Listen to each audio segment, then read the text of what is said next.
My father signed my death warrant with a golden pen, on paper embedded with diamonds. Even my execution was luxury. I watched his hand move across that cream-colored parchment, the kind reserved for royal decrees, the kind that costs more per sheet than most people earn in a month. His signature was elegant, practiced, final. He didn't look at me while he did it. He looked at the document. Like I was already gone. Like I was already a memory he needed to erase from the kingdom's history.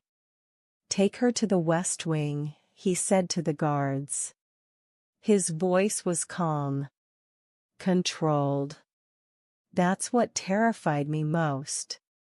My father never yelled. Kings don't need to yell. No one speaks to her. No one sees her. And in 3 days, he finally looked up at me. His eyes were empty. "We will finish this." The guards' hands were iron on my arms. I couldn't feel my legs as they dragged me down the corridor, that endless corridor with the hand-painted ceiling that took Italian artists 4 years to complete.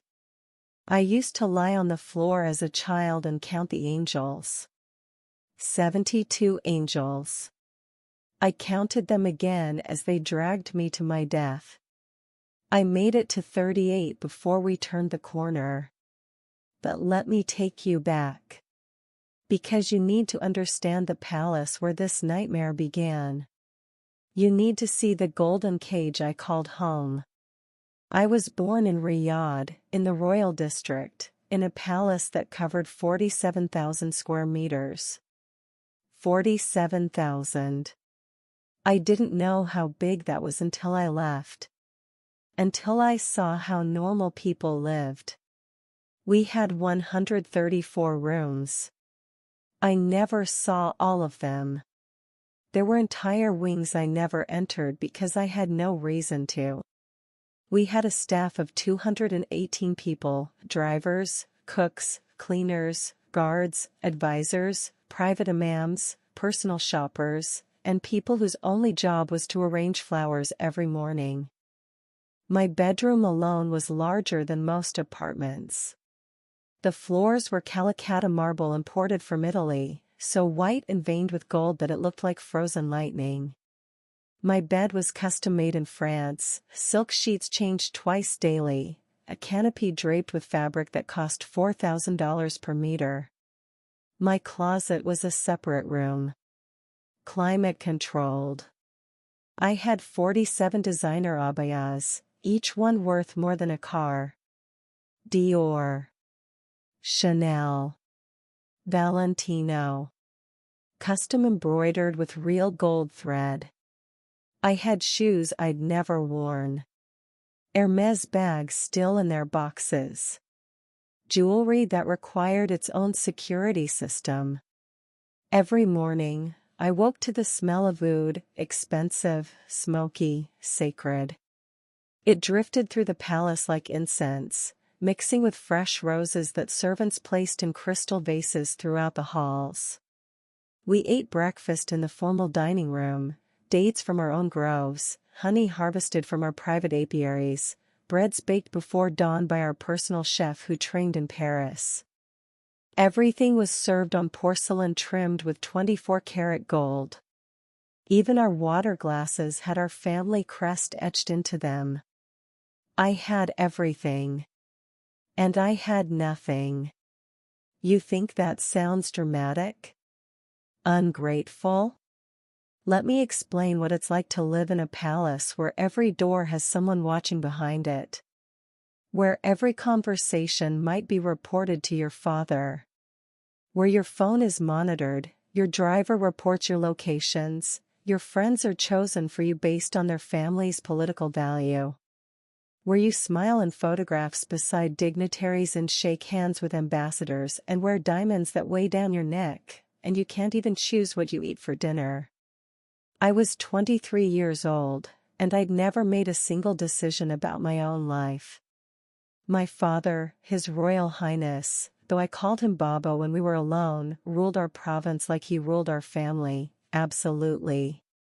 He was a tall man, elegant, always dressed in the finest thobes, his eagle perfectly positioned.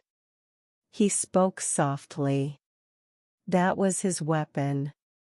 When he called your name, Ameerah, slowly, deliberately, everyone in the room stopped breathing. That whisper meant someone was about to lose something. Position. Wealth.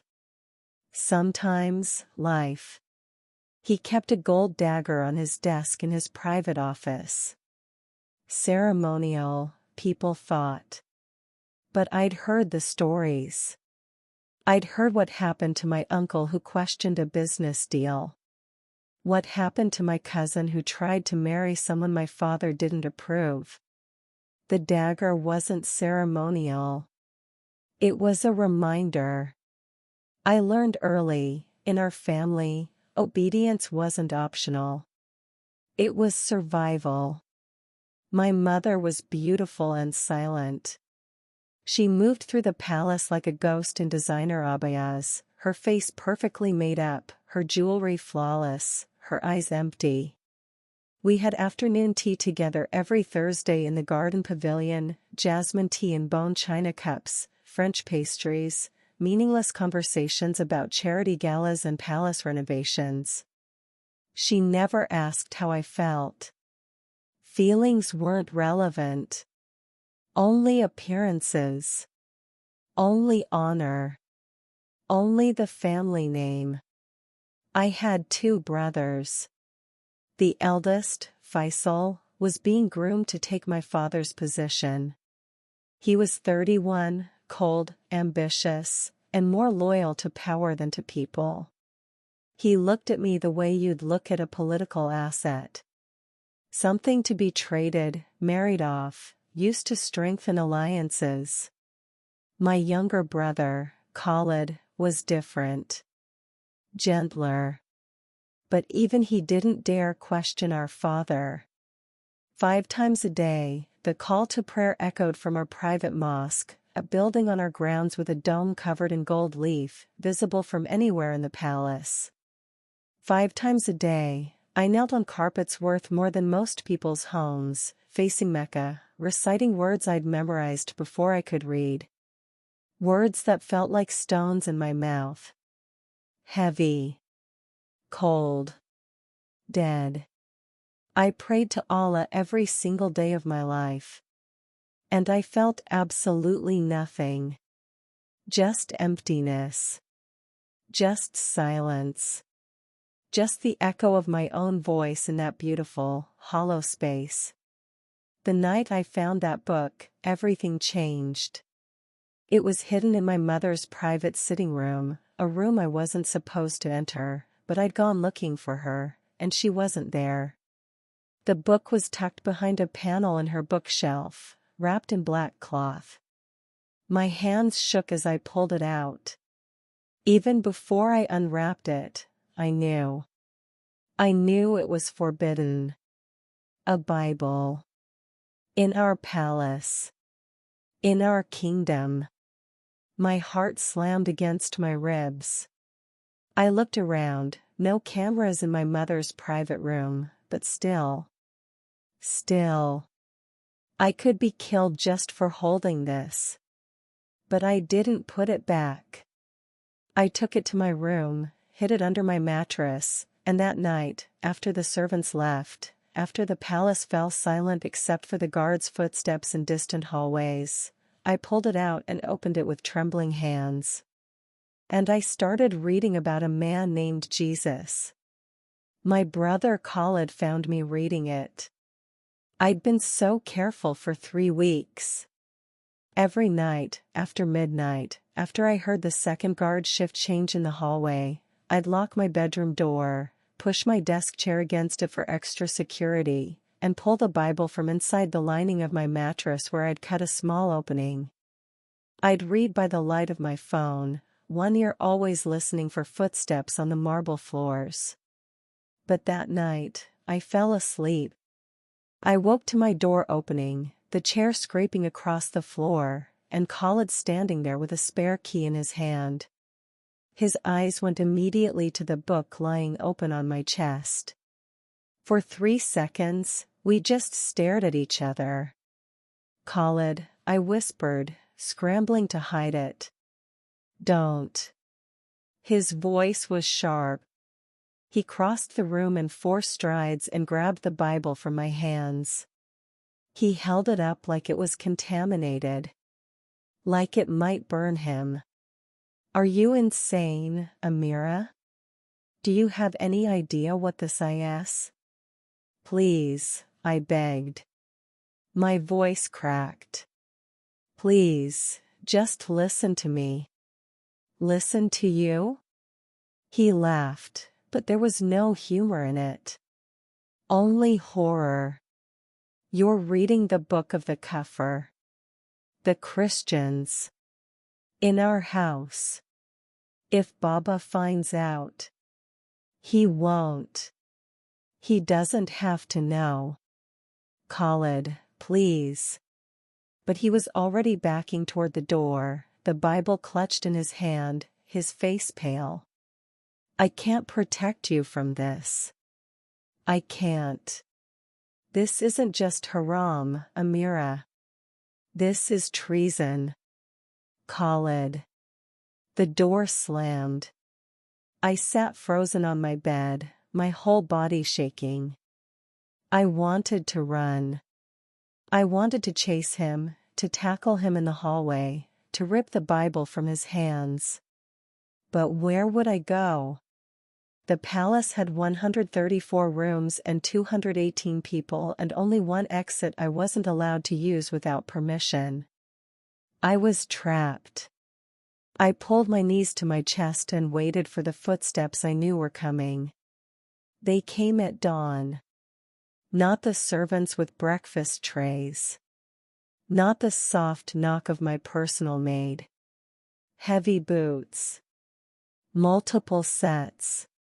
The sound of men who carried weapons. My door opened without knocking, because royalty doesn't knock for prisoners, and that's what I'd become overnight. 4 guards entered first, their faces blank, professional. Behind them came my father. Baba was already dressed in his formal robes, the ones he wore for important meetings, for signing decrees, for making decisions that altered lives. He held the Bible in his left hand. In his right hand, he carried a leather folder embossed with our family crest. He didn't yell.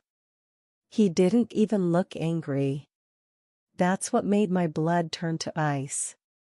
"Sit," he said softly. I was already sitting on my bed, but I stood automatically, trained to obey, and then sat in the chair by my window.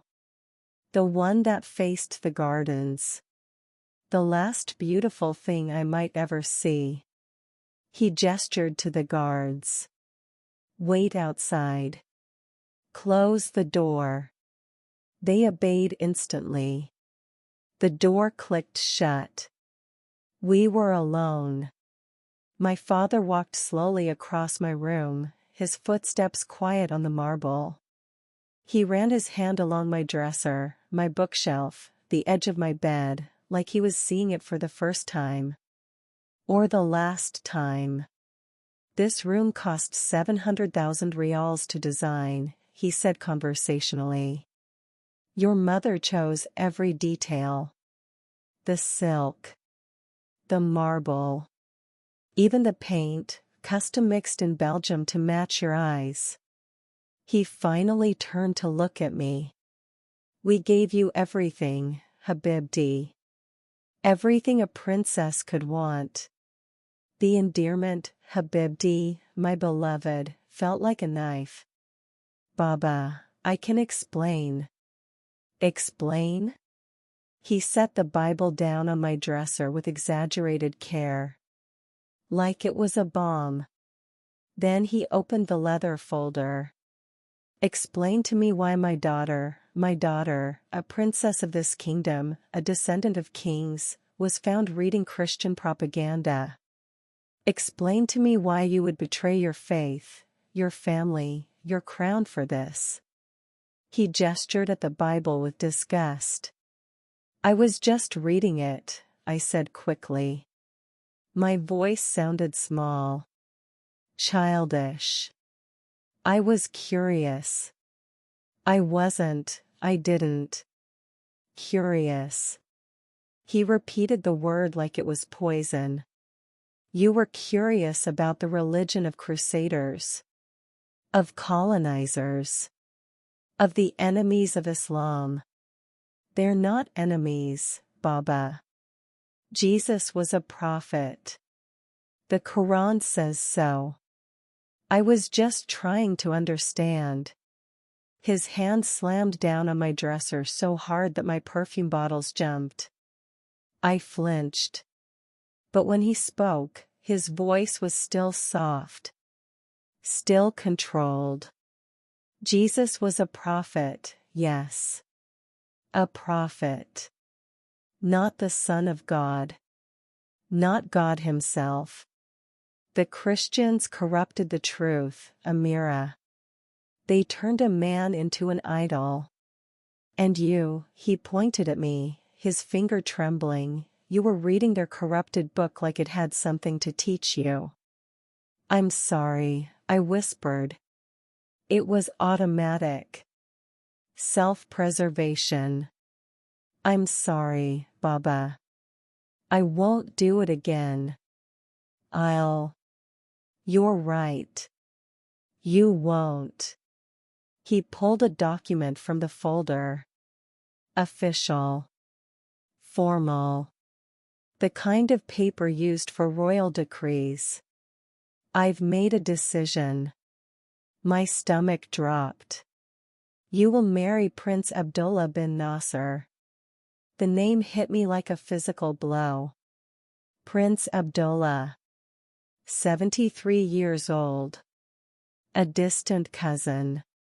I'd met him twice at state dinners. He'd looked at me the way men look at racehorses, evaluating. Assessing value. You will marry him in 6 weeks, my father continued, his tone businesslike now. Clinical. The engagement will be announced in 3 days. This marriage will strengthen our alliance with his province. It will secure trade agreements worth billions. And it will remind you where your loyalty belongs. Baba, no, I stood up, my legs shaking. Please, no. I can't. You can. You will. He stepped closer to me. Close enough that I could smell his cologne, expensive, woody, familiar. The smell of my childhood. The smell of the man who used to call me his desert flower. Listen to me very carefully, Ameerah. You have embarrassed this family. You have flirted with apostasy. In some households, you would already be dead. The word hung in the air between us. Dead. But I am merciful, he continued. I am giving you a chance to redeem yourself. You will marry Prince Abdullah. You will be a dutiful wife. You will give him sons. And you will never, he picked up the Bible and held it inches from my face, never touch one of these again. Do you understand me? Tears blurred my vision. My throat closed. I couldn't breathe. Baba, please. He's 73 years old. I don't love him. I don't even know him. Love? My father laughed. Actually laughed. You think your mother loved me when we married? You think love matters in families like ours? You are a princess, Ameerah. Your purpose is not happiness. Your purpose is duty. He walked to the door, opened it, gestured to the guards. She is confined to her chambers until the engagement announcement. No phone. No computer. No visitors except her maid. Understood? Yes, Your Highness, they responded in unison. My father turned back to me one last time. His face was stone. 6 weeks, Habibti. And then you will belong to Prince Abdullah. Use that time to remember who you are. And who you are not. The door closed. The lock clicked from the outside. I stood in the center of my 700,000 rial room, surrounded by silk and marble and designer abayas, and I collapsed. My knees gave out. The room spun. I couldn't breathe, actually couldn't breathe, like someone had wrapped hands around my throat and squeezed. I crawled to my bed and pressed my face into my pillow so the guards wouldn't hear me scream. That was the night I learned what powerless really meant. It didn't mean being poor. It didn't mean lacking options. It meant having 47 designer abayas and no choice about who touched your body. It meant living in a palace and being a prisoner. It meant being a princess with no kingdom. Just a girl in a golden cage, waiting to be sold. The first 3 days, I prayed more than I'd ever prayed in my entire life. I prayed the way I'd been taught since childhood, the way that was supposed to bring peace, answers, mercy. I performed wudu in my private bathroom with its gold fixtures and Italian tile, washing my hands, my face, my arms with water that ran clear and cold. I spread my prayer mat, silk, handwoven, a gift from the imam who blessed me as an infant, facing Mecca, and I prostrated myself.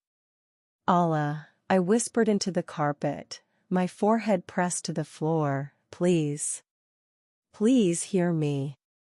Please help me. I recited the prayers I'd memorized. Al-Fatiha. Ayat al-Kursi. The words flowed automatically, perfectly pronounced, the Arabic rolling off my tongue the way it had for 23 years. And I felt absolutely nothing. Just the silk of the prayer mat against my skin. Just the coldness of the marble floor beneath it. Just the sound of my own voice echoing in my enormous, empty bedroom. I stayed there for an hour. 2 hours. Until my knees ached and my back cramped and tears soaked into the carpet. Please, I begged. I'll do anything. I'll be better. I'll pray more. I'll give more to charity. Just please, don't let him do this to me. Don't let him give me to that man. Silence. The same silence I'd heard my entire life when I prayed. But I'd always told myself it was supposed to be that way. That Allah was distant, transcendent, too holy to speak to someone like me directly. That obedience was enough. That submission was the point. But now that I was desperate, now that I was drowning, the silence felt like abandonment. I prayed 5 times that first day. 6 times. 7. Every time I heard footsteps in the hallway, I dropped to my knees and begged Allah to intervene. To soften my father's heart. To send a miracle. To save me. Nothing changed. On the second day, I asked my maid, Yasmin, a Pakistani woman who'd worked in our household for 12 years, to bring me prayer beads. The expensive ones, I told her. The ones made from Yemeni agate. She brought them within an hour. I sat cross-legged on my bed and moved through them one by one, 99 beads for the 99 names of Allah. Ar-Rahman. Ar-Rahim. Al-Malik. Al-Qudus. I whispered each name like an incantation. Like a spell that might break whatever curse had fallen over my life. You are the most merciful, I prayed. So show me mercy. You are the protector. So protect me. You are the just.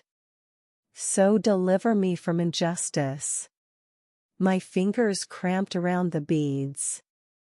I went through them 3 times. 4 times. 5. The room stayed quiet. The lock on my door stayed locked. And Prince Abdullah, 73 years old, with his cold eyes and his political ambitions, stayed waiting for me like a prison sentence. On the 3rd day, I asked Yasmin if she could get me a Quran. I had one, I told her, my voice hollow. But I want a new one. A special one. The most expensive one you can find in the palace. She looked at me with such pity that I almost started crying again. But she nodded and returned an hour later with a Quran so beautiful it looked like a work of art. The cover was hand-tooled leather, inlaid with gold calligraphy. The pages were edged in gilt. The Arabic script inside was illuminated, painstakingly hand-copied by a master calligrapher in Istanbul. It probably cost more than most people earned in a year. I opened it with shaking hands and began to read. I read about submission. About obedience.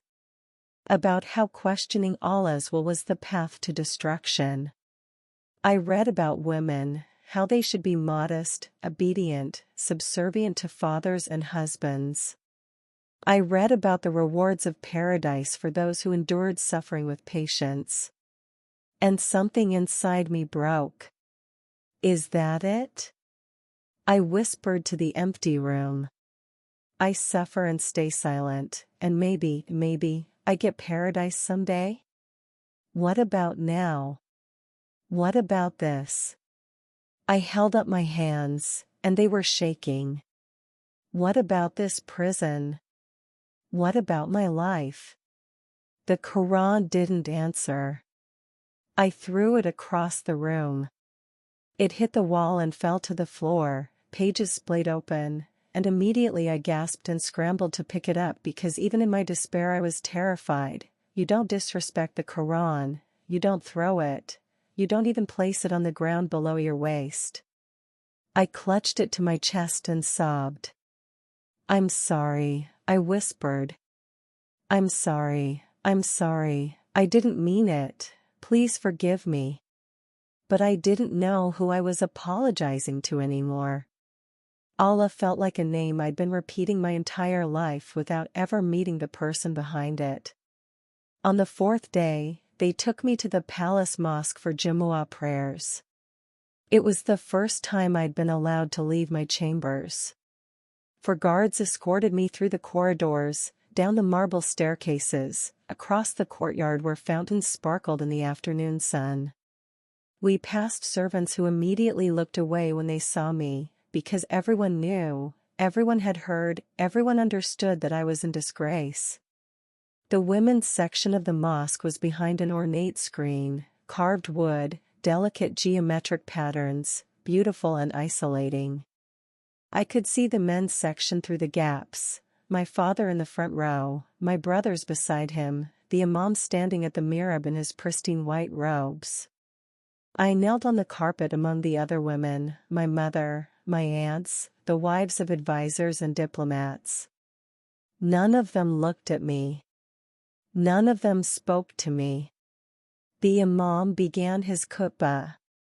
His voice was deep, commanding, amplified by speakers so it filled every corner of the mosque. Obedience to one's father is obedience to Allah, he preached. The family is the foundation of society. When a daughter rebels, when she questions the wisdom of her elders, she invites chaos. She invites shaitan into her heart. I felt every woman's eyes on me. Marriage is sacred, the Imam continued. It is the union that Allah has blessed.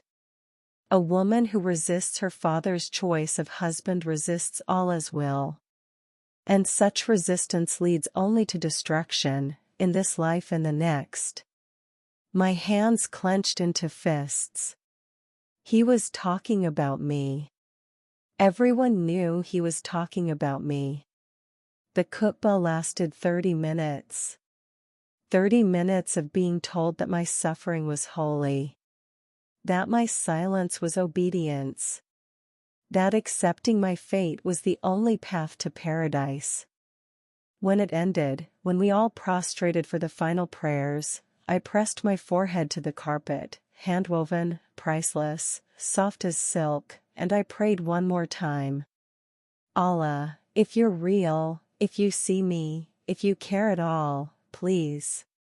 Please. Answer me. I waited. I listened. I strained to hear something, anything, a voice, a thought, a feeling, something that would tell me I wasn't alone. But the mosque was silent except for the rustle of fabric as people stood to leave. And I realized something that made my blood run cold. I had prayed in the most beautiful mosque in the kingdom, on carpets worth millions, surrounded by women dressed in designer abayas, listening to an imam who had memorized the entire Quran. And Allah felt further away than the moon. More distant than the stars. More absent than he'd ever been. They returned me to my chambers. Locked me in again. I stood at my window and looked out at the palace gardens, manicured lawns, imported roses, palm trees swaying in the breeze. Beyond the walls, I could see Riyadh stretching into the distance, skyscrapers made of glass and steel, highways full of luxury cars, a city built on oil money and ancient laws. I had everything. I could have anything. New clothes? They'd be delivered within the hour. Jewelry? I had boxes full of diamonds I'd never worn. Food? Our chef could prepare anything I wanted, French, Italian, Japanese, fusion dishes that combined the best of every cuisine. But I couldn't choose who I married. I couldn't choose what I believed. I couldn't choose to leave. I'm surrounded by 200 people, I whispered to my reflection in the window. And I've never been more alone. That night, the 4th night of my captivity, I lay in my bed and stared at the ceiling. At the hand-painted angels I'd counted as a child. At the gold leaf details that caught the moonlight. And I thought about the Bible my father had taken from me. I thought about the verses I'd read before Khalid found me. The ones that had haunted me, confused me, terrified me, but also offered something I'd never encountered before. Hope. There was one verse I'd memorized without meaning to. It had lodged itself in my brain like a seed planted in concrete, pushing up through the cracks despite everything. Come to me, all who are weary and burdened, and I will give you rest. Jesus had said that. Jesus, the prophet I'd been taught to respect but never worship, never follow, never know. But that verse didn't sound like a prophet speaking. It sounded like an invitation. And as I lay there in my golden prison, wearing silk pajamas that cost more than most people's monthly rent, I whispered into the darkness. Jesus, if that was real. I'm weary. I'm so weary. And I need rest. I didn't expect an answer. I'd been praying to Allah for 4 days straight and heard nothing. Why would a Christian prophet respond to a Muslim princess trapped in a palace in Riyadh? But I was desperate. And desperation makes you willing to try anything. Even pray to someone you're not supposed to. I couldn't stop thinking about that Bible. The one my father had taken. The one that sat like a ghost in my memory, its words echoing louder than any prayer I'd recited in the mosque. For 5 days, I paced my chambers like a caged animal, counting the marble tiles, memorizing the pattern in the silk curtains, staring at the door that stayed locked from the outside. But my mind kept returning to those pages. To the words I'd read in secret for 3 weeks before Khalid caught me. To the way they'd made me feel, terrified and hopeful at the same time, like standing at the edge of a cliff and wanting to jump because maybe, just maybe, someone would catch you. I needed another one. On the 6th day, when Yasmin brought my breakfast, fresh fruit, pastries, Turkish coffee and fine china, I grabbed her wrist before she could leave. "Yasmin," I whispered, glancing at the door even though it was closed. "I need your help." Her eyes widened. She was 47 years old, plain-faced, invisible the way servants are trained to be. But I'd known her since I was 11.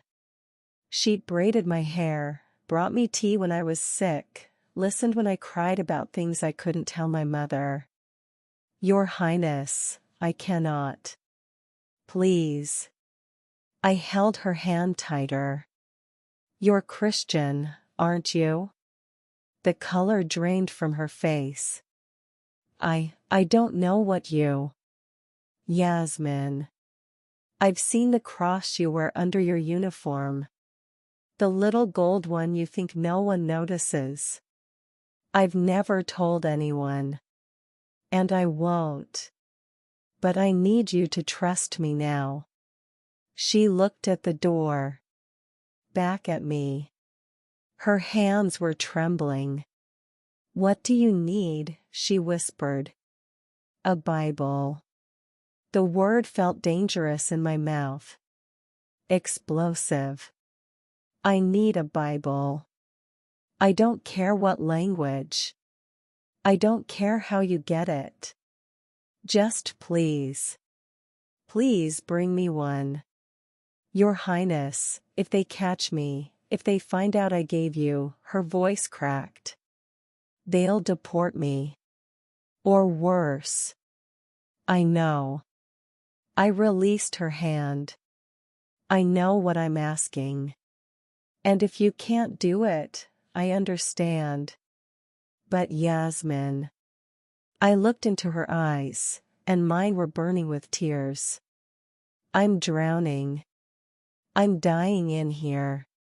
And that book, it's the only thing that's ever felt like air." For a long moment, she just stared at me. Then she nodded. Once.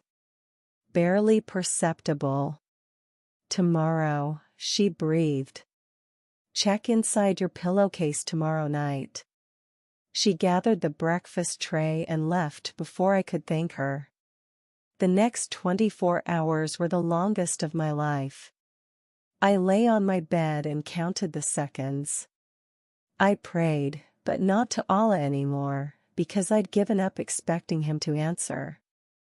I prayed to Jesus. Awkwardly. Uncertainly.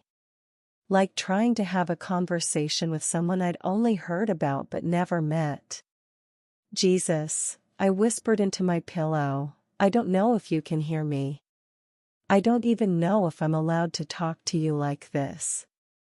But Yasmin is risking everything for me tomorrow. Please, please protect her. Please let this work." When Yasmin came the next evening to turn down my bed, she didn't look at me. She moved through her routine like always, fluffing pillows, adjusting curtains, checking that my water glass was full. But when she reached for my pillow, her hand paused for just a second. "Good night, Your Highness," she said softly. "Good night, Yasmin." The door closed behind her. I waited. 10 minutes. 20. until the guard shift changed outside my door and I heard the new guards settle into position.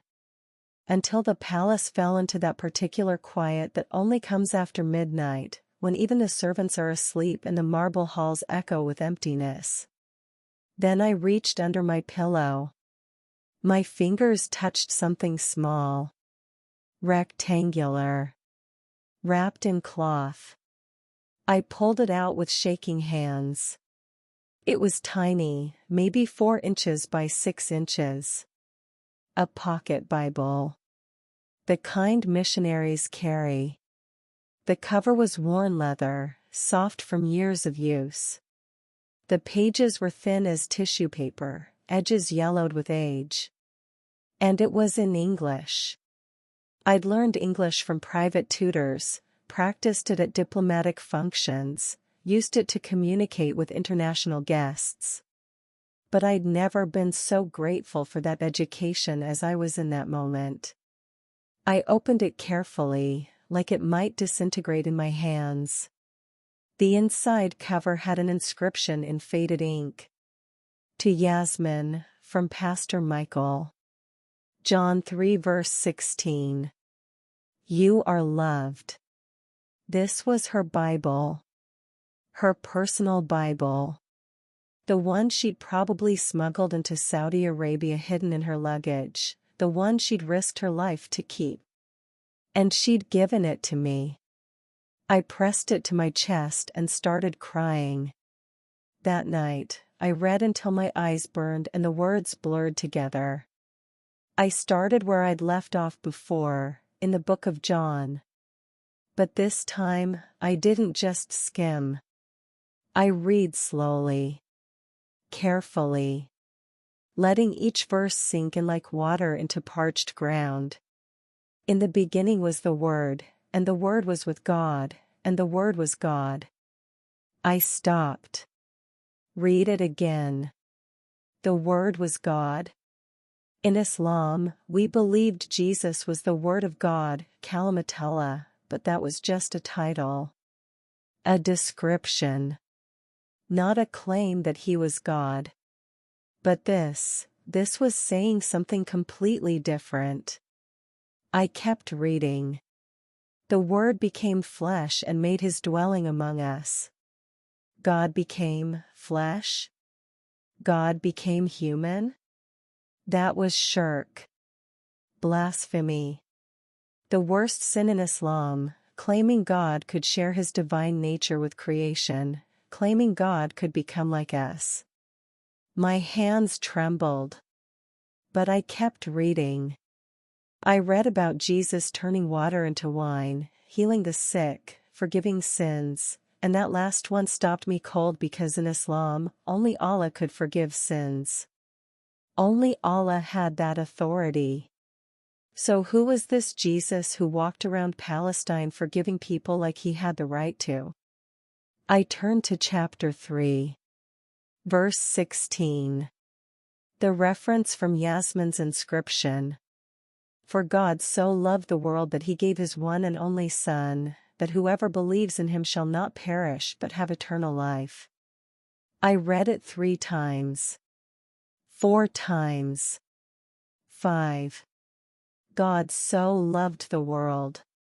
I'd never heard Allah described that way. Allah was merciful, Ar-Rahman, Ar-Rahim, but merciful in a distant, judicial way.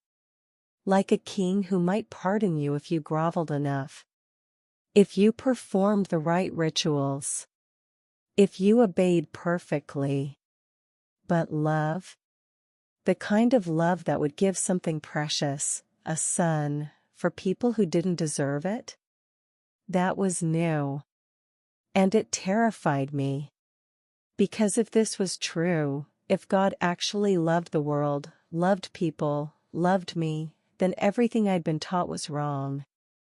Every night for the next 2 weeks, I read. I locked my bedroom door, pushed my desk chair against it, checked for any crack under the doorway where light might show through. Then I'd pull the little Bible from its hiding place, I'd cut a small slit in the lining of my mattress, tucked it deep inside where no one would find it, and I'd read by the light of my phone, one ear always listening for footsteps. I read about Jesus feeding 5,000 people with 5 loaves and 2 fish. About him walking on water. About him raising a man named Lazarus from the dead after 4 days in a tomb. These weren't the stories of a prophet. These were the miracles of God. I read the Sermon on the Mount. Blessed are the poor in spirit, for theirs is the kingdom of heaven. Blessed are those who mourn, for they will be comforted. I stopped. Blessed are those who mourn. In the palace, we didn't mourn. We endured. We submitted. We accepted all as well with patience, sabr, and we didn't question why suffering happened because questioning was doubt and doubt was sin. But Jesus was saying mourning was okay. That feeling pain was okay. That being broken was okay, because God would comfort you. Not just command you. Comfort you. I pressed my hand over my mouth to keep from sobbing out loud. I kept reading. Blessed are the meek, for they will inherit the earth. Blessed are those who hunger and thirst for righteousness, for they will be filled. Blessed are the pure in heart, for they will see God. Will see God. Not might. Not if you're worthy. Not if you pray enough or obey perfectly. Will see God. Like it was a promise. A certainty. A gift being offered to anyone who wanted it. I turned to the book of Ephesians. Chapter 2. For it is by grace you have been saved, through faith, and this is not from yourselves, it is the gift of God, not by works, so that no one can boast. I stopped breathing. Read it again. Not by works. My entire life had been about works. About earning Allah's favor through prayers and fasting and charity and obedience. About being good enough, pure enough, submissive enough that maybe, if I was lucky, I'd make it to paradise. But this verse was saying salvation wasn't earned. It was a gift. Free. Given. Not because you deserved it, but because God loved you. No, I whispered to the empty room. That can't be right. That's too easy. There has to be a catch. I kept reading, searching for the conditions, the requirements, the list of things you had to do to earn this gift. But there weren't any. Just believe. Have faith. Accept. That's it. I closed the Bible and sat in the darkness, my mind spinning. If this was true, if salvation really was free, if God really loved people that much, then what was the point of everything I'd been doing?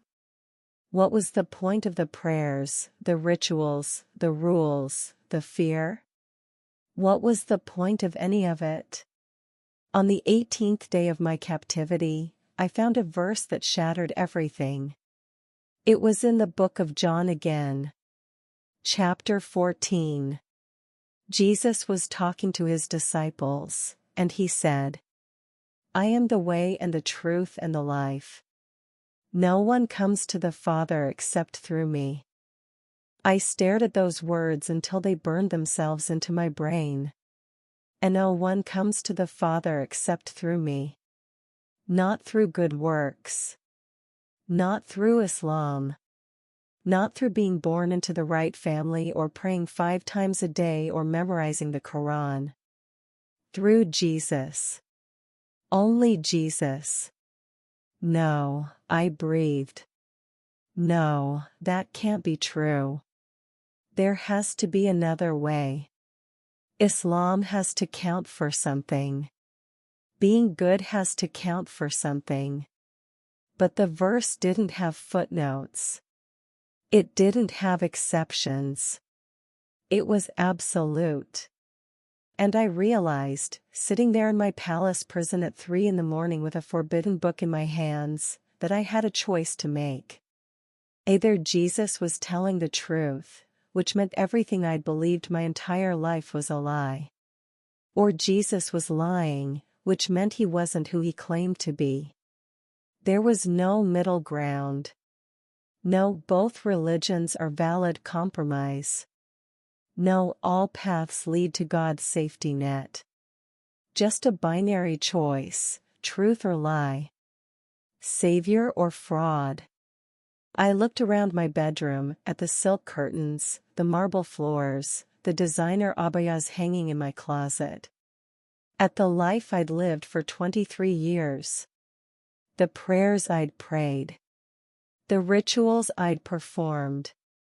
The God I'd tried so hard to please but never felt close to. And then I looked at the little worn Bible in my hands. At the words that spoke of love and grace and a God who became human to save people who couldn't save themselves. At the invitation, "Come to me, all who are weary and burdened." I was weary.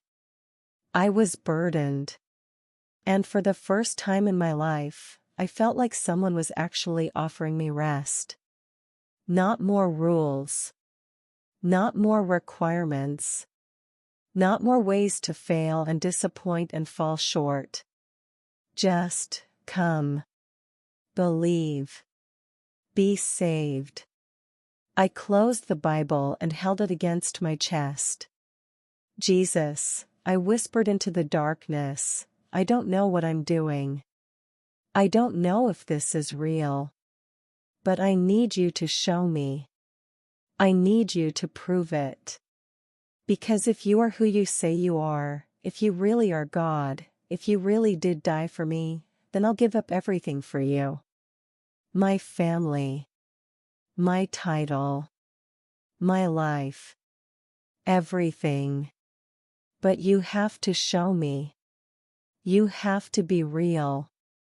I waited in the silence of my golden cage, surrounded by wealth and emptiness, holding a forbidden book and a desperate prayer. And I had no idea that Jesus was about to answer in a way that would change my life forever. It happened 3 nights later. I'd been praying, actually praying, not just reciting memorized words, for 72 hours straight. Every spare moment. Every time the guards changed shifts. Every time Yasmin left after bringing meals. Every time the palace fell silent and I was alone with my desperation. Jesus, if you're real, show me. Please. I'm begging you. Show me. Nothing had changed. The engagement announcement was in 4 days. In 4 days, the entire kingdom would know I was promised to Prince Abdullah. In 4 days, my fate would be sealed in front of diplomats and dignitaries and television cameras. I was running out of time. That night, it was a Thursday, I remember because I could hear the Maghrib prayer echoing from the palace mosque. I couldn't sleep. My mind wouldn't stop racing. I kept thinking about that verse, I am the way and the truth and the life. Was it true? Could it be true? Or was I losing my mind, grasping at fairy tales because reality was too unbearable to face?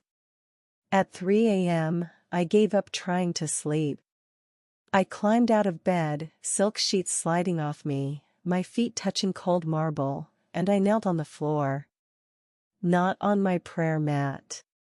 Not facing Mecca. Just kneeling in the center of my room in my nightgown, hands clasped, face turned upward toward the ceiling with its painted angels.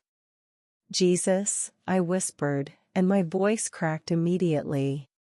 Jesus, I need you. If you're real, if you can hear me, if you care at all, I need you now.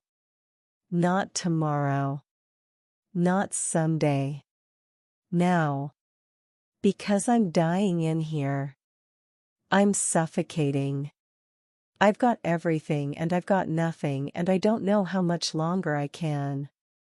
My voice broke. Sobs tore out of my chest, the kind that hurt, that make your whole body shake, that you can't control or stop or hide. Please, I choked out. Please. I'll give up everything for you. My title. My family. My inheritance. My life. Just please, please be real. Please show me your. The air changed. I can't explain it any other way. 1 second I was crying in an empty room, alone except for my despair. The next second, the air became thick. Warm. Like the atmosphere had suddenly gained weight and presence and light. Not from my phone. Not from the window where moonlight filtered through silk curtains. Light that came from nothing. From nowhere. From everywhere all at once. Soft. Golden. Gentle, but so bright I had to squint. And I saw him. Jesus. Standing by my window. He was just there. Solid. Real. More real than anything else in the room. More real than the marble floor beneath my knees or the walls around me or the air in my lungs. He wore simple clothes, nothing fancy, nothing royal, just a plain robe the color of cream. But somehow he was more regal than anyone I'd ever seen.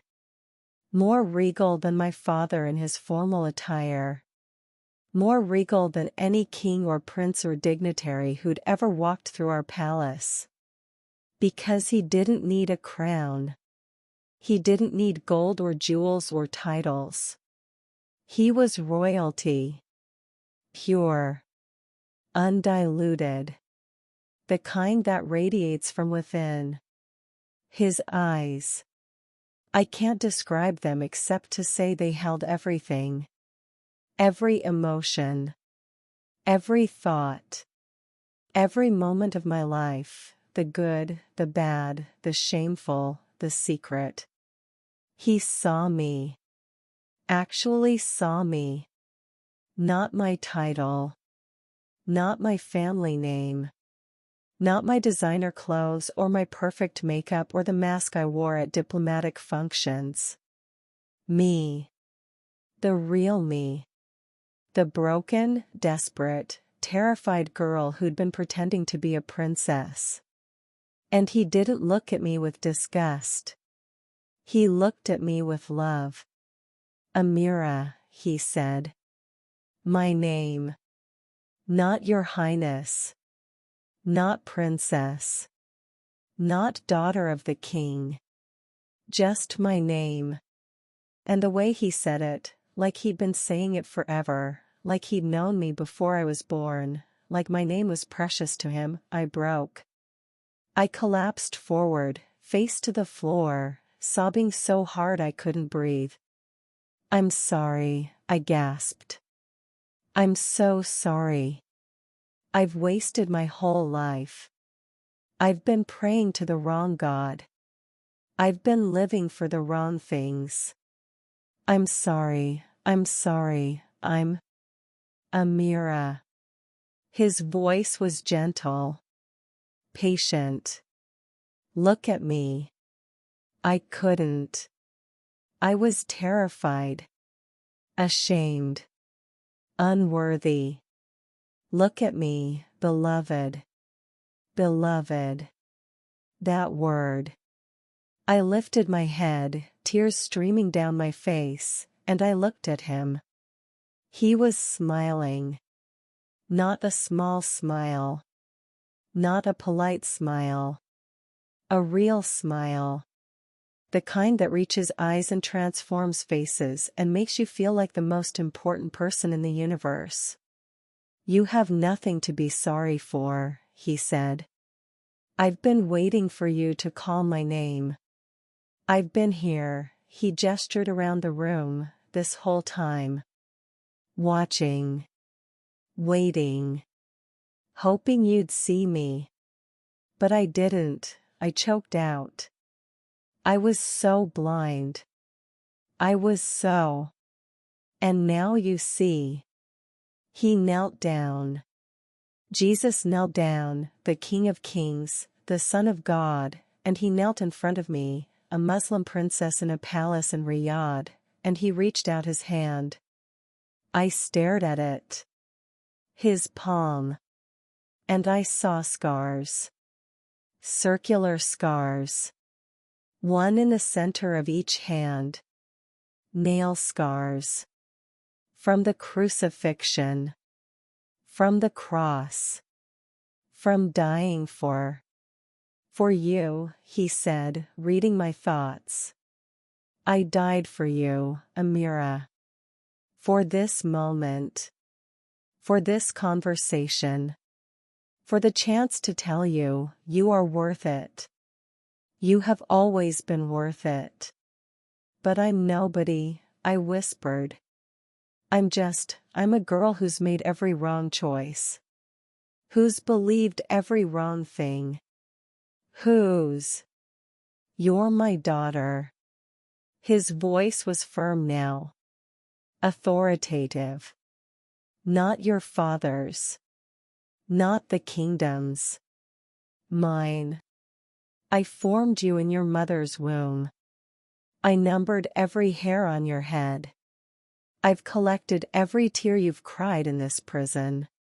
And I've been waiting for you to realize, you were never meant to be theirs. You were always meant to be mine. I couldn't speak. Couldn't move. Could barely breathe. He stood and extended his hand again. Come with me, Ameerah. Leave the lies. Leave the fear. Leave the palace that's been killing you. And follow me. But my family, my voice was barely a whisper. My father he'll kill me. Or worse. And my mother, and my brothers, and the kingdom, they'll disown me. They'll hunt me. I know. His eyes were so compassionate. So understanding. Following me will cost you everything. Your title. Your inheritance. Your family. Your country. Everything you've ever known. But Ameerah, he leaned closer, and I felt his presence like warmth, like home, like everything I'd been searching for my entire life. What good is it to gain the whole world and lose your soul? I'd read those words. In the Bible. In the book of Matthew. But hearing him say them, here, now, to me. I'm offering you something your father can never give you, Jesus continued. Freedom. Real freedom. Not the kind that comes from wealth or power or position. The kind that comes from knowing who you are. Not a princess. Not a political pawn. Not a bargaining chip in a marriage alliance. But a child of God. Loved. Chosen. Redeemed.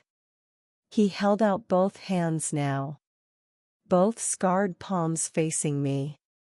I paid for you with my blood.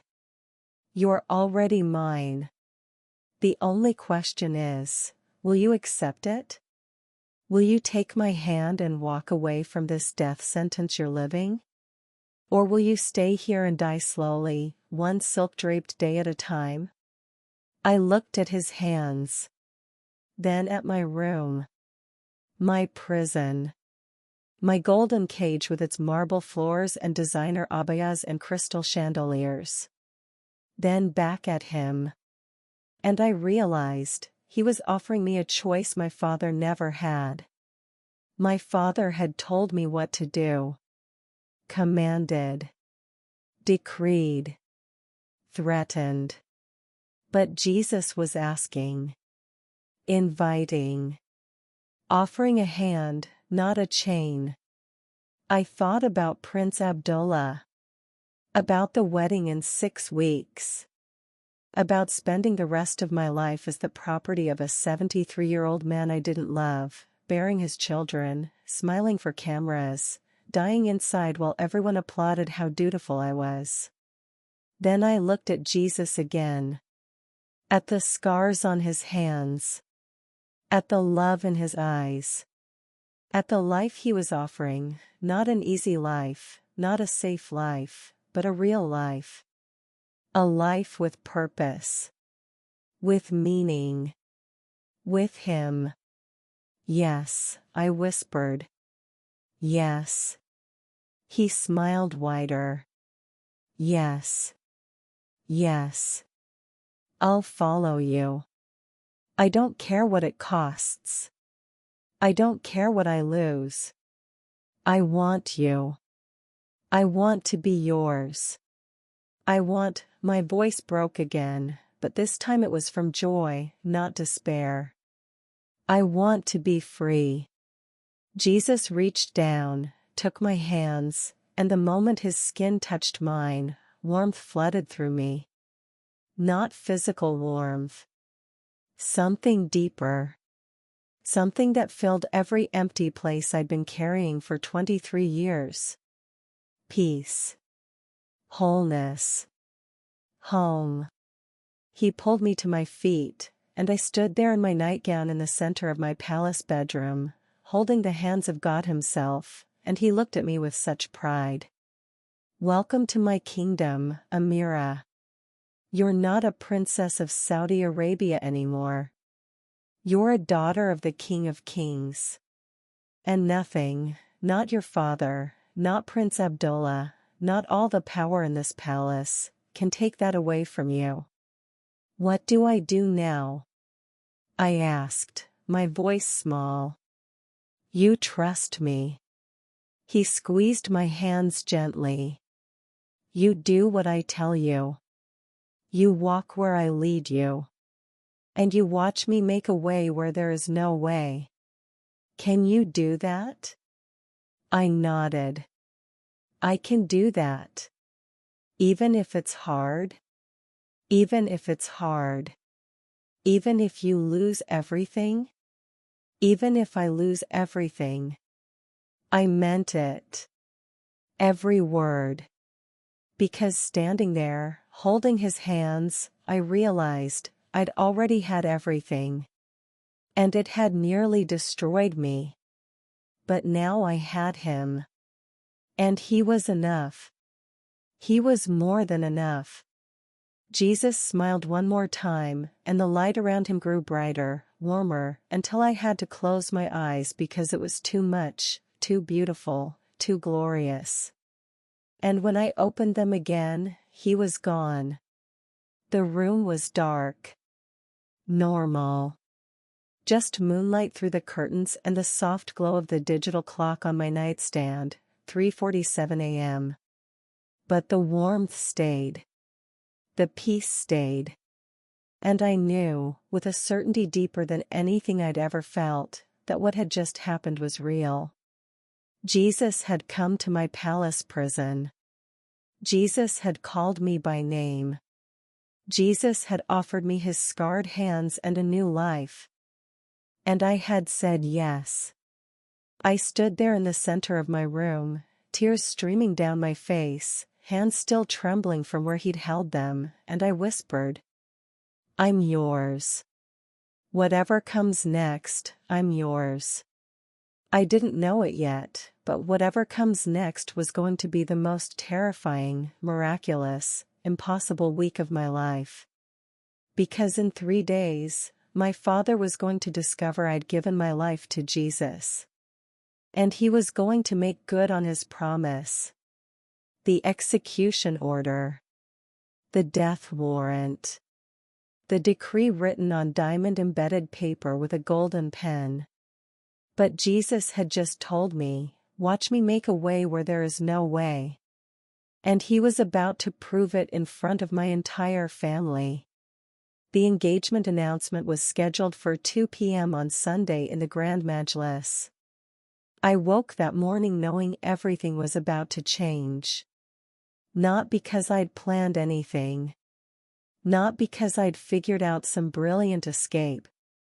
But because Jesus had told me, trust me. Walk where I lead you. Watch me make a way.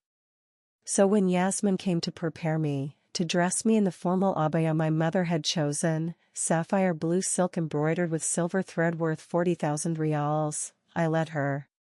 When the makeup artist arrived to paint my face, to hide the exhaustion, the tears, the evidence of my spiritual transformation, I let her. When my mother came to inspect me, walking slowly around me like I was a mannequin being prepared for display, adjusting my shayla, critiquing the shade of my lipstick, I let her. You look beautiful, Ameerah, she said finally. Her voice was flat. Emotionless. Prince Abdullah will be pleased. I said softly, can I ask you something? She raised one perfectly shaped eyebrow. What? Are you happy? The question hung in the air between us. Happiness is irrelevant, she said after a long pause. I've done my duty. I've honored my family. I've given your father sons and represented this kingdom with dignity. That's what matters. But are you happy? Her eyes flickered, just for a second, with something that looked like pain. But she buried it immediately beneath her perfect mask. Happiness is for children and Americans, she said coldly. You'll understand when you're older. When you're married. When you've learned that duty is more important than feelings. She turned to leave, then paused at the door. Your father expects you in the Majlis at 1:45. Don't be late. The ambassador from UAE is attending. The Kuwaiti trade minister. The press. Half the kingdom will be watching. She looked back at me one more time. Don't embarrass us, Ameerah. The door closed. I stood alone in front of my full-length mirror, gold-framed, imported from France, and I looked at myself. I looked like a princess. Perfect makeup. Perfect hair. Perfect clothes. A beautiful corpse being prepared for burial. Jesus, I whispered, I don't know what you want me to do. But I trust you. I'm yours. Show me the way. The Grand Majlis was the largest room in the palace.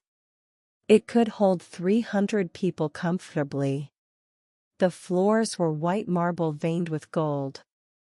The walls were covered in hand-carved wooden panels, geometric Islamic patterns that had taken craftsmen 2 years to complete. Crystal chandeliers hung from the ceiling, each one worth more than a house.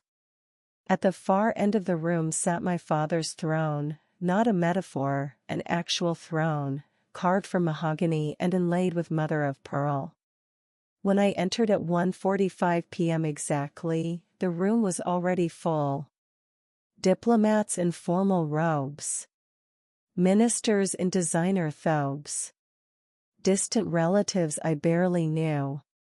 My brothers, Faisal looking smug, Khalid avoiding my eyes. News cameras set up in the back. Photographers. Reporters from Al Arabiya and Al Jazeera. And Prince Abdullah. He sat in a chair of honor beside my father's throne, wearing white robes so crisp they looked like they'd cut you if you touched them. His beard was dyed black, obviously, desperately, the way old men do when they're trying to pretend they're not old. His eyes followed me as I walked down the center aisle, and they were calculating. Cold. Assessing his purchase. I felt sick.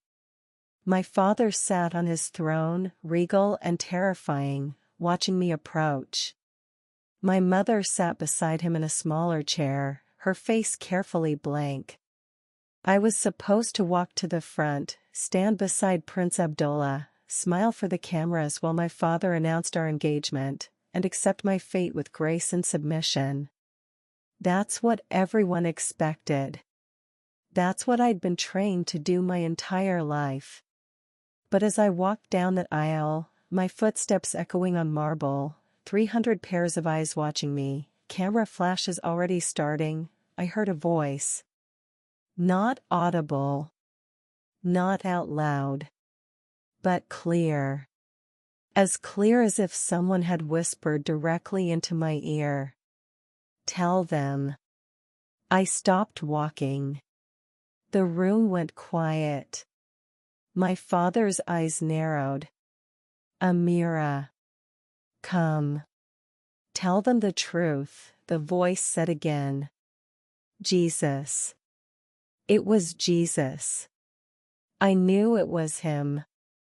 Tell them who you belong to now. My heart was slamming against my ribs so hard I thought it might break through. I looked at my father.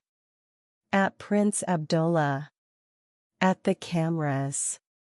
At my mother's warning expression. And I heard Jesus again. I did not come to bring peace, but a sword. Whoever acknowledges me before others, I will acknowledge before my Father in heaven. I'd read that verse. In Matthew. I'd read it and thought it was extreme, harsh, scary. But now I understood. Following Jesus wasn't safe. It wasn't comfortable. It wasn't supposed to be. It was a sword that divided families, kingdoms, lives, because truth always divides. And I had a choice, stay silent and die slowly. Or speak truth and die quickly but free. Baba, I said. My voice came out stronger than I expected. Clear. Steady. I can't marry Prince Abdullah. The room erupted. Gasps. Shocked whispers. Someone dropped something that shattered on the marble. My father's face went white. Then red. What did you say? His voice was dangerously quiet. I can't marry him. I turned to face the whole room now. All 300 people. All the cameras.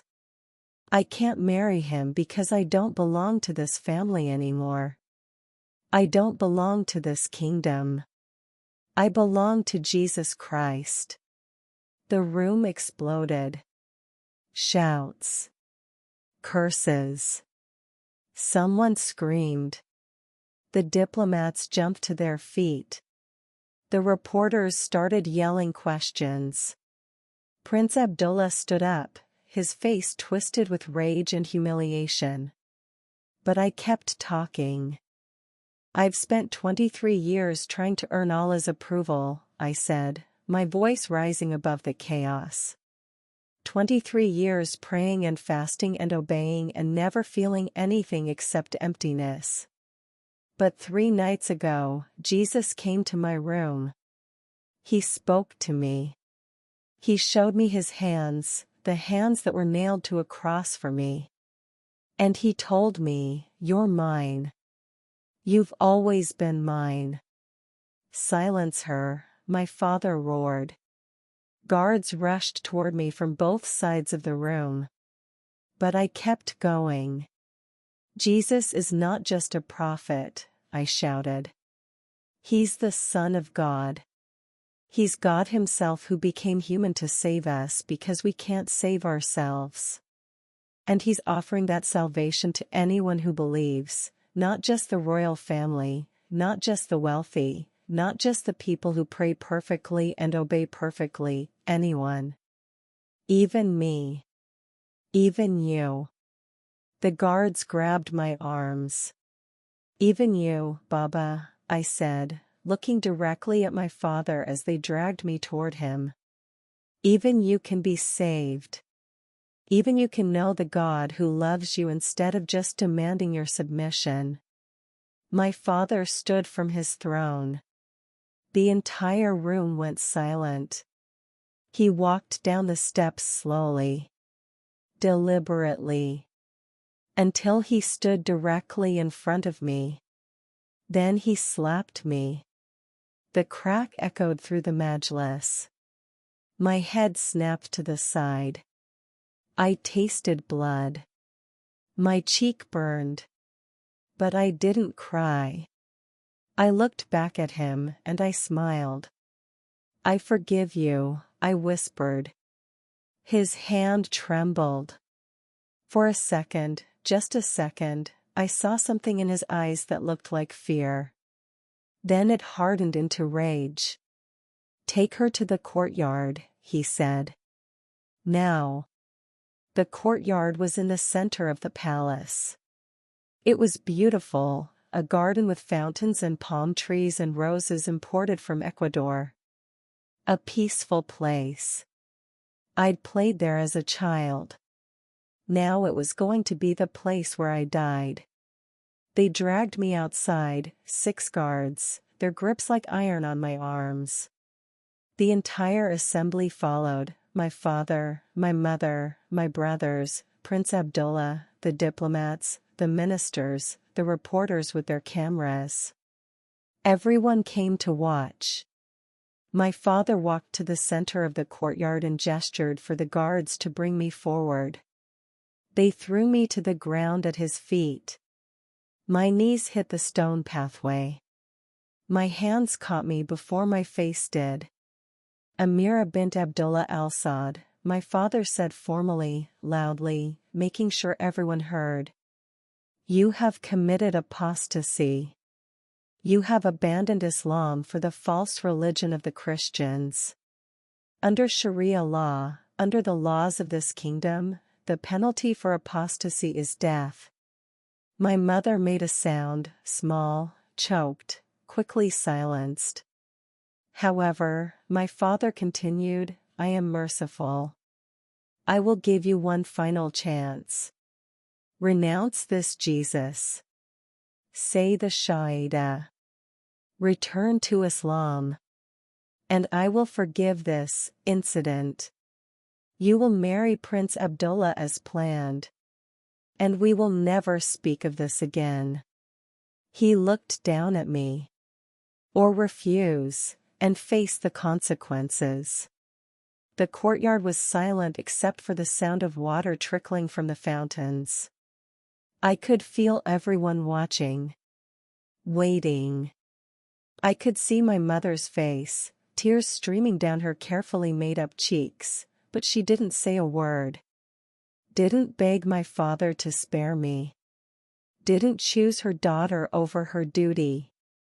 I could see Khalid, my younger brother, staring at the ground, his jaw clenched, his hands in fists. I could see Faisal, cold, unmoved, probably already calculating how my death would affect the family's political position. And I could see Prince Abdullah, furious, humiliated, probably already planning which princess he'd pursue next. Well, my father demanded. What is your answer? I took a deep breath. Pushed myself to my knees. Looked my father directly in the eyes. I renounce the lies I was raised with, I said clearly. Jesus is Lord. He is the Son of God. He died for my sins and rose from the dead. And he's worth more than this entire kingdom. My father's face went cold. Very well. He gestured to one of the guards, a man named Hassan who'd worked for our family for 15 years. Your sword. Hassan pulled his ceremonial sword from its sheath. 3 feet of curved steel. Sharp enough to kill with one blow. My father took it. Ameerah, he said one more time, last chance. Jesus is Lord, I repeated. He raised the sword. My mother screamed. And I closed my eyes and whispered, Jesus, I'm coming home. The sword came down. And stopped. Not because my father changed his mind. Because he couldn't move. His arm froze mid-swing, the blade suspended 3 feet above my head. His eyes went wide. His whole body went rigid. What? He gasped. What is? I can't. The sword fell from his hand and clattered on the stone. And then the air changed. Just like it had in my bedroom. Thick. Warm. Heavy with presence. The fountain stopped flowing. The wind stopped blowing. Even the birds went silent. And light appeared. Not sunlight. Not artificial light. The same golden, glorious, impossible light I'd seen 3 nights ago. It grew brighter. Brighter. Until people started backing away, shielding their eyes, crying out in fear. And Jesus appeared. Right there. In the courtyard. In the center of the royal palace in Riyadh. Visible. Solid. Real. He stood between me and my father, and he was radiant. His clothes were white, whiter than anything I'd ever seen. His face was like the sun. His eyes were like fire and love and justice all at once. And he spoke. Touch her, Jesus said, his voice echoing through the courtyard like thunder, and you touch me. My father fell to his knees. Prince Abdullah collapsed. Half the people in the courtyard hit the ground, faces down, trembling. The cameras were still rolling. Recording everything. Jesus turned and looked at me, and his expression softened immediately. Transformed from terrifying judge to gentle savior in an instant. Stand up, daughter, he said gently. I stood on shaking legs. He smiled at me. Well done, good and faithful servant.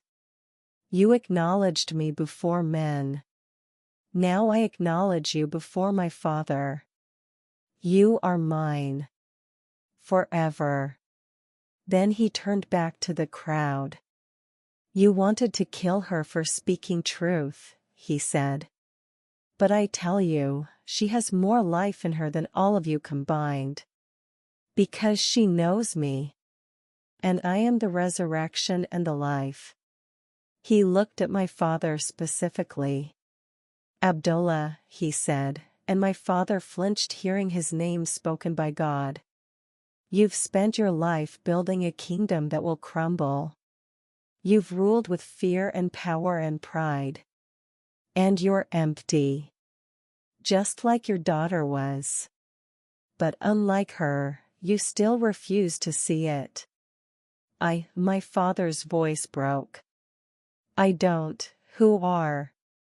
You know who I am, Jesus said. You've always known. You just chose to reject me. He knelt down, Jesus knelt down, and picked up the sword my father had dropped. Everyone gasped. He held it up, examining it. Then he looked at my father. You were going to use this to silence truth. To murder your own daughter for choosing life. He placed the blade against his palm, the palm with a scar, and snapped the sword in half. Like it was made of plastic instead of steel. The pieces fell to the ground. Your weapons are nothing, Jesus said. Your threats are nothing. Your kingdom is nothing compared to mine. And this daughter, he looked back at me with so much love I started crying, she belongs to me now. You have no authority over her anymore. He stood and extended his hand to me. Come, Ameerah. It's time to leave. I took his hand, and strength flooded through me. Peace. Courage. Everything I needed. Together, we walked toward the courtyard exit. 300 people parted like water, pressing themselves against walls, staring in shock and terror and AWE. No one tried to stop us. No one could stop us. Because we weren't just a princess and her savior walking out of a palace. We were the daughter of God walking out of slavery into freedom. And at the courtyard gates, Jesus stopped and turned one more time. Anyone who wants to follow me, follow her, he said, pointing at me. She'll show you the way. Because she knows me now. And that changes everything. Then he looked at me, squeezed my hand one more time, and the light around him grew so bright I had to close my eyes. And when I opened them, he was gone. But I wasn't alone. Behind me, I heard footsteps.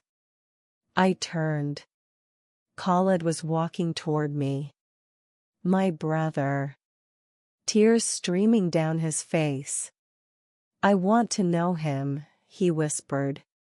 Ameerah, I want to know Jesus. Teach me. Please. And behind him, 3 of the guards. 1 of the servants. 2 people I didn't even recognize. All of them with tears. All of them with hope. All of them ready to walk away from the palace. To follow Jesus. To be free. My father was still on his knees in the courtyard, staring at the spot where Jesus had stood, the broken sword at his feet. My mother was sobbing, her perfect makeup ruined, her perfect mask shattered. Prince Abdullah had fled, embarrassed and furious. And the cameras had captured everything. Everything Jesus said. Everything he did. The light. The sword breaking. The miracle. By tomorrow, the whole world would see it. And nothing would ever be the same. We had maybe 2 hours before my father recovered from his shock and sent the full force of the royal guard after us. 2 hours to disappear from the most surveilled city in the kingdom. 2 hours to escape from people who had unlimited resources, international connections, and a desperate need to silence what had just happened before the whole world saw it. Where do we go? Khalid asked as we hurried through the palace corridors. There were 7 of us now, my brother, 3 guards who'd dropped their weapons, 2 servants, and me. All of us running from the only life we'd ever known. I don't know, I admitted.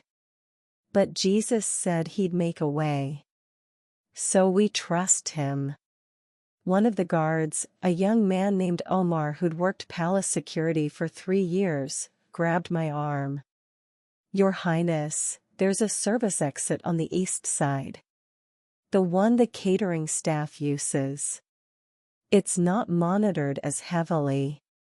If we move fast. Do it, I said. We ran. Down marble hallways I'd walked my entire life. Past rooms full of priceless art and gold fixtures and crystal chandeliers. Past the wealth and beauty and emptiness I was leaving behind forever. My designer abaya, 40,000 rials of sapphire silk, tangled around my legs as I ran. I ripped the bottom half off without thinking.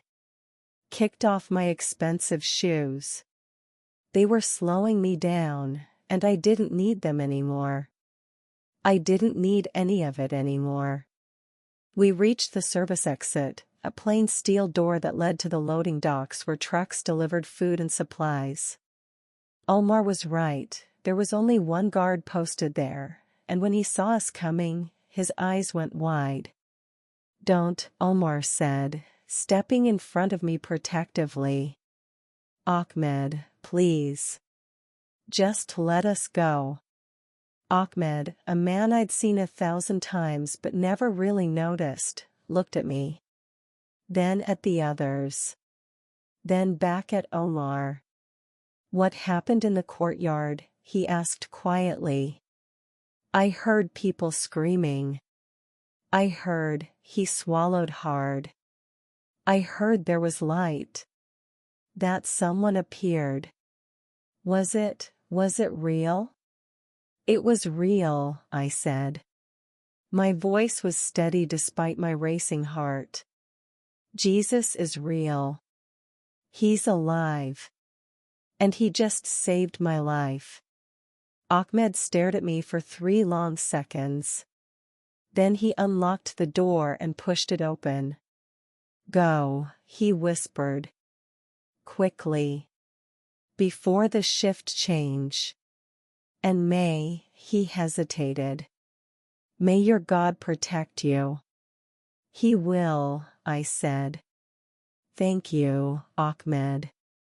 We burst through the door into the afternoon heat, Riyadh in September, still scorching at 3 p.m. The sun hit me like a wall after being inside the climate-controlled palace. The air smelled different out here. Less perfume and oud. More exhaust and dust and life. "Now what?" Khalid asked, panic creeping into his voice. "We can't just walk through Riyadh. Someone will recognize you. Someone will." There. It was one of the servants, a Pakistani woman named Fatima who'd cleaned the guest quarters for 8 years. She pointed to a delivery truck parked by the loading dock.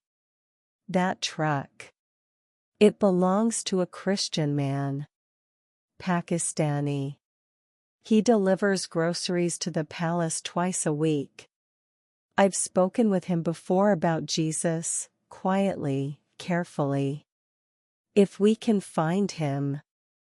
"How do you know he's here today?"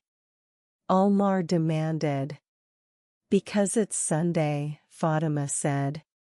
"He delivers every Sunday and Wednesday. He should be inside right now unloading vegetables in the main kitchen." "Go get him," I said. Tell him we need help.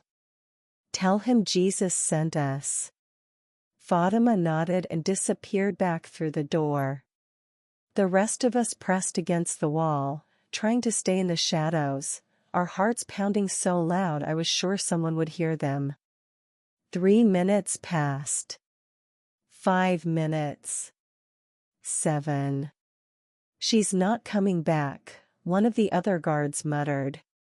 "We should run. Just run and figure it out later." The door opened. Fatima emerged with a man, maybe 50 years old, wearing work clothes stained with dirt and sweat. His eyes were kind. Weathered. The eyes of someone who'd suffered and survived. "You're the princess," he said in accented Arabic, staring at me. "I was," I corrected. "Now I'm just Ameerah. A follower of Jesus. Like you." His eyes filled with tears. "I've been praying for you. For years. Every time I delivered food to this palace, I prayed, 'Jesus, save the people trapped inside these walls.'" "And he answered?" "He answered," I confirmed. "And now we need your help. Please. They're going to come after us. We need to get out of Riyadh. Out of Saudi Arabia if possible." He didn't hesitate. "Get in the truck. All of you. In the back. There are empty crates, hide behind them. I'll cover you with tarps. We climbed into the truck. The back was stifling, dark, smelling of onions and vegetables. We crouched behind wooden crates while the man, his name was Paul, he told us later, threw tarps over us and arranged boxes to hide us completely. "Don't make a sound," he whispered. "No matter what. Trust Jesus." The truck engine started. We began to move. The drive out of the Royal District was the longest 20 minutes of my life. Every time the truck slowed, I thought, this is it. They've found us. We're caught. I could hear voices outside, guards at checkpoints, routine inspections. I heard Paul's voice, calm and friendly, chatting with them about the weather, about soccer, about his delivery schedule. I heard one guard say, "Have you heard? Something happened at the palace. Security is going crazy. They're looking for someone." "Really?" Paul's voice was perfectly casual. "Who?" "One of the princesses. Apparently she went insane. Started spouting blasphemy during an engagement announcement. The king is furious." "That's terrible," Paul said sympathetically. "I hope they find her." "They will. No one escapes the royal family. No one." The truck started moving again. Under the tarp, I was shaking. Khalid's hand found mine in the darkness and squeezed. We drove for 40 minutes. Finally, the truck stopped. The engine cut off. We heard Paul's door open and close, and then the back of the truck opened. He pulled away the tarps. Sunlight streamed in, blinding after the darkness. "Where are we?"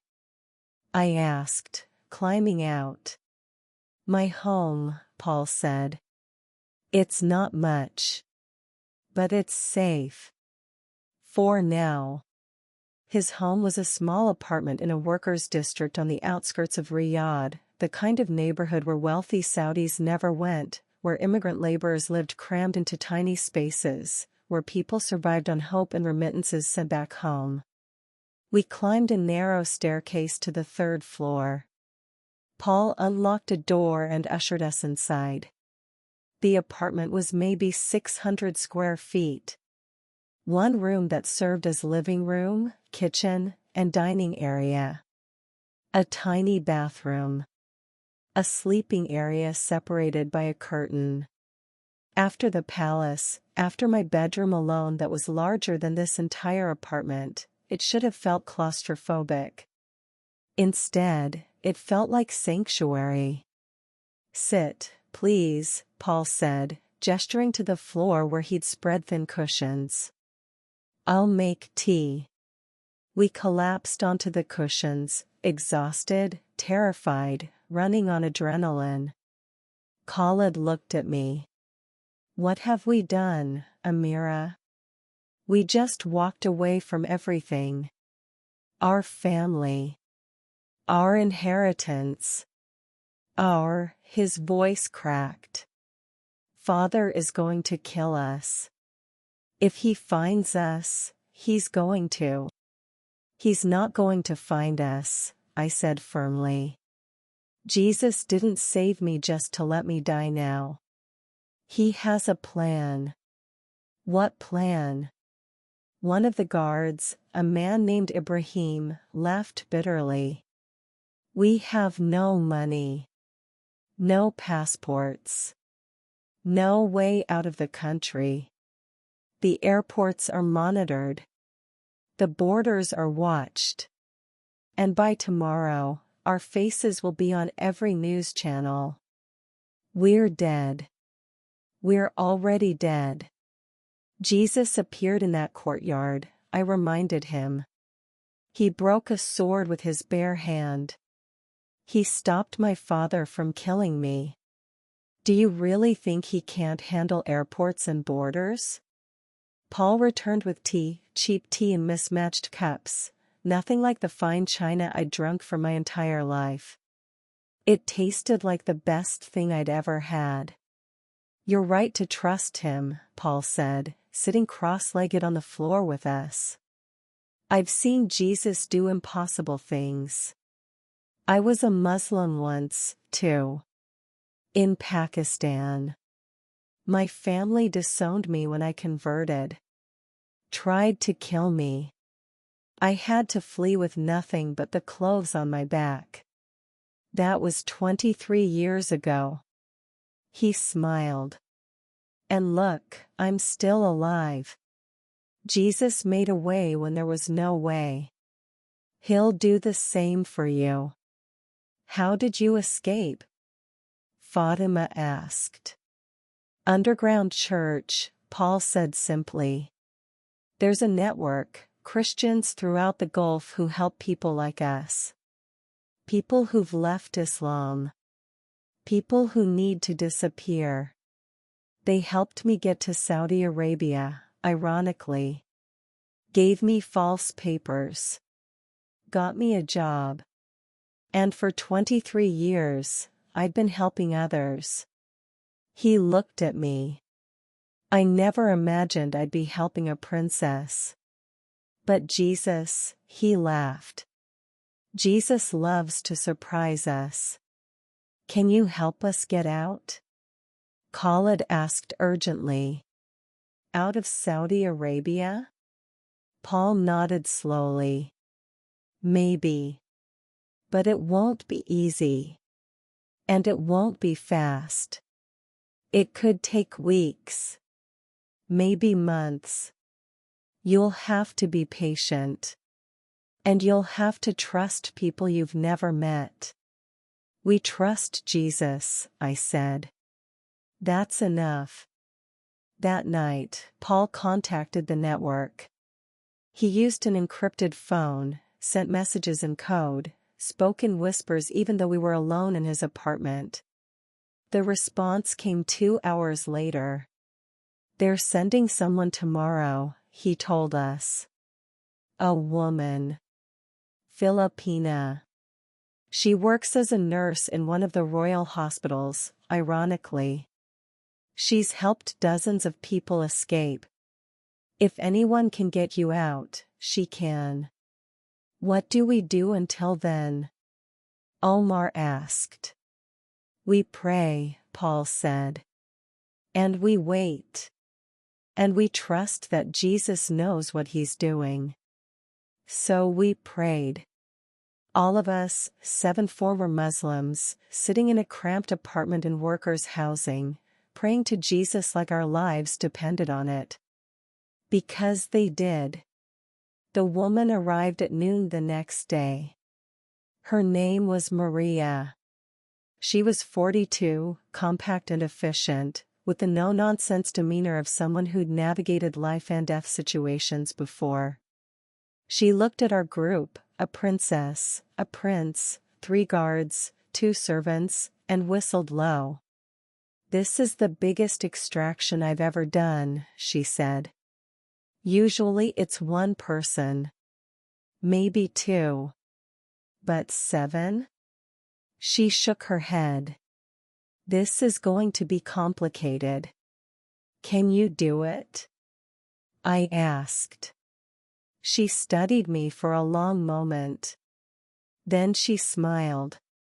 Jesus didn't bring you this far to abandon you now. Yes, I can do it. But you need to do exactly what I say. No questions. No arguments. Understood? We all nodded. Good. First, your appearance. Princess, you're too recognizable. We need to change everything. She pulled scissors from her bag. Starting with your hair. I'd had long hair my entire life. Past my waist. thick and dark and carefully maintained by stylists who came to the palace weekly. I sat on a chair in Paul's tiny bathroom and Maria cut it. 12 inches fell to the floor. Then another 6. When she was done, my hair barely touched my shoulders. I looked in the cracked mirror above Paul's sink and didn't recognize myself. Good, Maria said. Now we wait for nightfall. And then we move. At 2 a.m., we left Paul's apartment. Maria had obtained niqabs for all of us, full face coverings, black abayas, gloves. Even the men wore them. In Saudi Arabia, no one questioned a group of women in niqabs. We were invisible by design. She led us through back alleys I didn't know existed. Through parts of Riyadh I'd never seen. Past workers' dormitories and construction sites and warehouses. We walked for 3 hours. My feet blistered. My legs cramped. But I didn't complain. This was freedom. And freedom has a cost. Finally, we reached a house on the outskirts of the city. Maria knocked 3 times, paused, knocked twice more. The door opened. A Pakistani man stood there, older, gray-bearded, with gentle eyes. Come in, he whispered. Quickly. We filed inside. The house was a safe house. I understood that immediately. There were mattresses on the floor. Bags of supplies. Maps on the walls.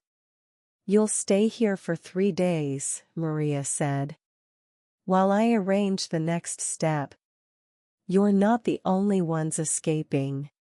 There are 2 others joining you, an Emirati woman and her daughter. Her husband tried to kill her when she converted. She's been hiding for 6 weeks. Where are we going? I asked. Jordan first, Maria said. By truck. Hidden in a shipping container. From there, we'll figure out the next step. Maybe Lebanon. Maybe Turkey. Maybe Europe eventually. But one step at a time. She looked at all of us, this ragtag group of refugees from royalty. What you're doing is dangerous, she said quietly. Your father is furious. The video from the courtyard has gone viral, millions of views already. The government is trying to suppress it, but they can't. The whole world has seen Jesus appear in a Saudi royal palace. And they're terrified of what that means. She paused. There's a price on your head now, princess. 400 million rials. About $100 million. For anyone who can bring you back alive. The room went silent. $100 million. My inheritance. My worth to the kingdom. Now offered as a bounty for my capture. They'll send people after you, Maria continued. Intelligence agents. Bounty hunters. Maybe even Interpol if your father can convince them you were kidnapped rather than escaped willingly. You'll spend the rest of your life looking over your shoulder. She looked me directly in the eyes. Knowing all that, are you sure this is what you want? Because once we cross that border, there's no going back. Ever. You'll never see your family again. Never return to Saudi Arabia. Never reclaim your title or your wealth. You'll be starting over with nothing. Are you sure Jesus is worth that? I didn't hesitate. I lost a palace, I said. But I gained a father. I lost billions. But I gained eternity. I lost a kingdom. But I found the kingdom. I smiled and meant it. Yes. Jesus is worth it. He's worth everything. Maria nodded. Then let's get you home. Home? Khalid asked, confused. Where's home? Wherever Jesus is, I said. That's home now. 3 days later, we climbed into a shipping container. 7 of us, plus the Emirati woman, Layla, and her 9-year-old daughter Miriam. The container was dark, hot, cramped. Maria had packed water bottles, food, blankets. But it was still going to be a nightmare. The drive to Jordan is 8 hours, she told us before sealing us in. Maybe more depending on border delays. Don't make noise. Don't panic. And pray. The door closed. Darkness. We sat in that metal box, listening to the truck engine start, feeling the vehicle begin to move. And in that darkness, little Miriam began to sing. Her voice was small, sweet, clear. Jesus loves me, this I know, for the Bible tells me so. One by one, the rest of us joined her. Little ones to him belong, they are weak but he is strong. Find other believers. Get baptized. Read the Bible. Pray constantly. And if you're in danger, if you're in Saudi Arabia or Iran or any country where following Jesus could get you killed, reach out to underground churches. There are networks of people who will help you. Who've helped thousands before you. You're not alone. Jesus makes a way where there is no way. I'm living proof. 3 years ago, I was Princess Ameerah bint Abdullah Al Saud. I lived in a palace. I was worth $400 million. I had everything. Today, I'm just Ameerah. I live in a tiny apartment. I clean houses for a living. I have nothing. And I've never been happier. Because I have Jesus. And He is everything. He's my Father. My Savior. My King. My friend. My hope. My life. He's worth more than palaces and billions and titles and kingdoms. He's worth everything. And if you give Him your everything, your broken, messy, desperate everything, He'll give you Himself. And there is no greater treasure. I lost a kingdom. But I gained the kingdom. And I'd make the same choice 1,000 times over. Jesus is Lord. And He's worth it all. Ameerah standing in front of a simple church, smiling, hands raised in worship, free and alive. For what will it profit a man if he gains the whole world and forfeits his soul? Matthew 16 verse 26. I am the way, and the truth, and the life.